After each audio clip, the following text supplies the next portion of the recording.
So Kavya, ఇంకో question ఏదైతే మనకు ఇన్స్టాగ్రామ్ లో వచ్చింది, అది ఏంటంటే 3 years ఆఫ్ పెళ్లి తర్వాత 3 సంవత్సరాల పెళ్లి తర్వాత you know harassment or dowry case మీద వెళ్ళకూడదు అని.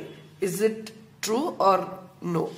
అంటే 3 years తర్వాత అప్లై చేసుకోకూడదు, అవును. File for any dowry or domestic violence cases. Okay, అది నిజం కాదండి, కానీ అది వైడ్ స్ప్రెడ్ రూమర్ అని చెప్పొచ్చు. ఇప్పుడు చాలా మంది కూడా అడుగుతుంటారు, 3 years అయిపోయిందండి మా పెళ్ళయి, ఇప్పుడు ఎలా నా డౌరీ కేసు నిలబడుతుందా?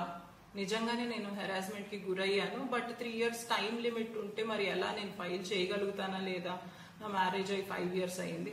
అలాంటి లిమిటేషన్ అయితే ఏమీ లేదు. డెఫినెట్ గా మీరు హెరాస్మెంట్ కి గురైతే, ఏదన్నా అబ్యూస్ కి, let it be sexual, physical, verbal, ఎలాంటి అబ్యూస్ కైనా గురైతే, అండ్ డౌరీ కోసం మళ్ళీ మీ ఇన్లాస్ కానీ హస్బెండ్ కానీ ఎవరైనా హెరాస్ చేస్తుంటే ఖచ్చితంగా మీరు ఆ కేసెస్ కి వెళ్ళొచ్చు. పోలీస్ స్టేషన్ కానీ కోర్ట్ ని అప్రోచ్ అవ్వచ్చు. So don't